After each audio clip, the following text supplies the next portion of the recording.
Hello, hello. Welcome to Half Acre Oasis.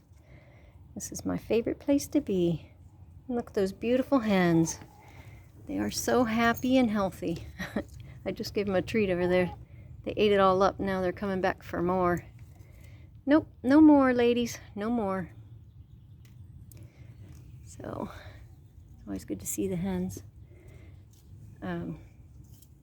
Anyway, I'm really excited because yesterday we started a new project.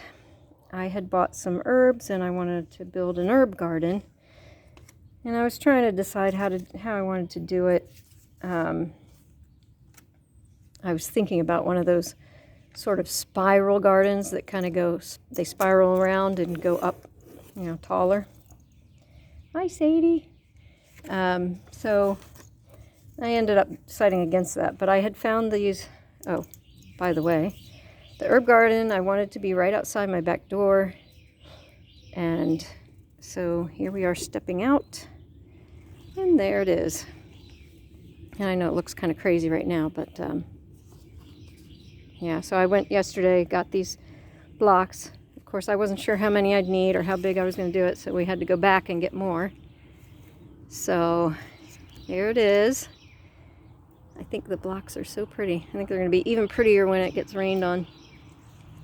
Anyway, we dug up some weeds, as you can see, a little pile right here, and then put down the weed cloth, which is the black cloth there, and we'll have to cut that back, get rid of that. And then placed all the blocks out the way we wanted them. And then, as you can see, we put a lot of sticks and an actual log in there. So that is called, that type of garden bed is called a hugelkultur, I believe. I don't know that you normally make a bed out of it. Sometimes you just make a big hill and, dirt on top of sticks and stuff. And the idea is that all these sticks and wood chips and such that are in there will break down over time, and it'll be a way of feeding the soil, and it'll become soil. I also had bought a big, huge bag of alfalfa pellets for horses. So I just got that, and I put a lot of that in here because that'll be good and healthy. And then once we get the soil, which we have to go buy a bunch of soil, I will put this black cow in it, which is, cow manure. I don't think it has much cow manure in it because it sure doesn't smell like much of anything. Or maybe that's what it's supposed to be like. And then we've got the soil conditioner, which we will probably put that in on top of what's here now to fill up some space. And then put soil on the top, 3-4 inches. And then I'll mix into the soil, I'll mix azomite, which is a rock dust, worm castings, which is basically worm poop, and some plant food. It's a 573 plant food. 573 is the indications of the levels of NPK. NPK stand for nitrogen, which is mostly for the leaves and the foliage and making it look all lush and green. And then P is for phosphorus, which is mostly for the flowers and fruits. And then K stands for potassium, which is mostly for like plant strength and the root system, or at least this is what I've learned. Hopefully I'm getting it right. So we've got that much done, and we will go this afternoon, and get some soil and try to fill it up. And I'll probably have to fill it and then run water over it because the soil is going to sink down in. So I'll probably have to do a lot of bags of soil and just water it down and get it to fall down in there. And once we do that, we will start planting these herbs. I don't really have that many. They're not going to take up a lot of space, but maybe I'll pick a couple more. Right now what I have is the lemon thyme.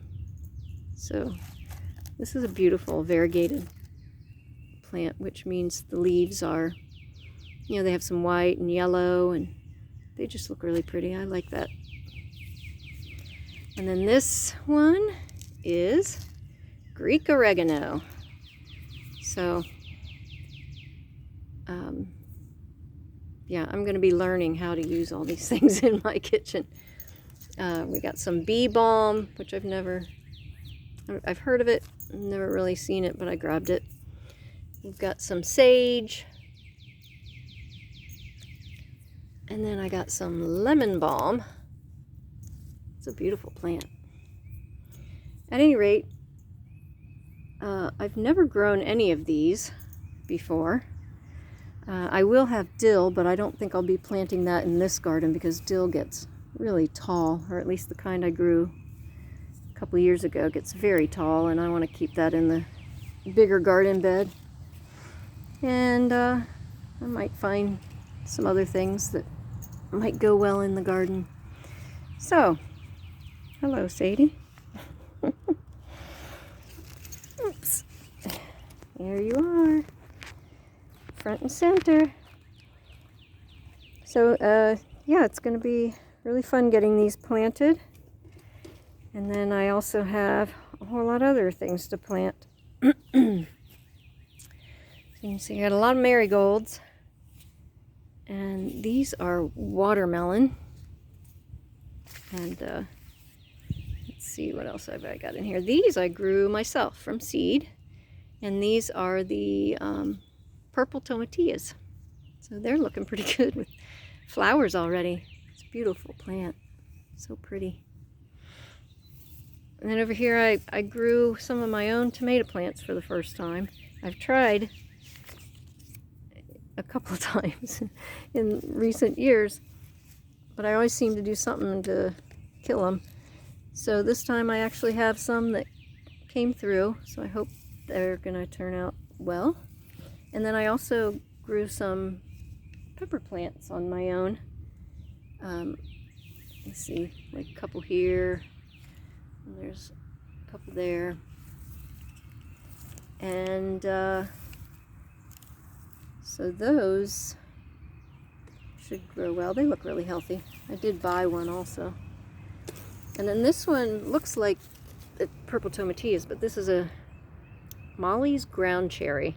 It's kind of a little, it looks like a little tiny tomato, but it's much sweeter. I really like them. I'd like to grow like 10 plants of this, because you don't, well, you get quite a few, but not all at once. And then I also grew from seed. This is celery right here. I got to get that transplanted soon. We'll see how well I do with it. And then I have 2 artichoke plants that one, whoops, sorry, flipping you out. Got that one and another one down here, kind of under, trying to get stuff out of the way. So we'll see how those do. I have one artichoke that's been in the garden for the last year, and it's growing, but it's staying very small, so I don't know how that's going to go. And, oh, and then I've got the one eggplant. It's a Rosa Blanca, I believe. So it's going to be fun getting all these into the ground. So I guess tomorrow, hopefully, I will have this completed and I can do a quick short video to show what it looks like. Hope you're having a good day and hope to see you tomorrow.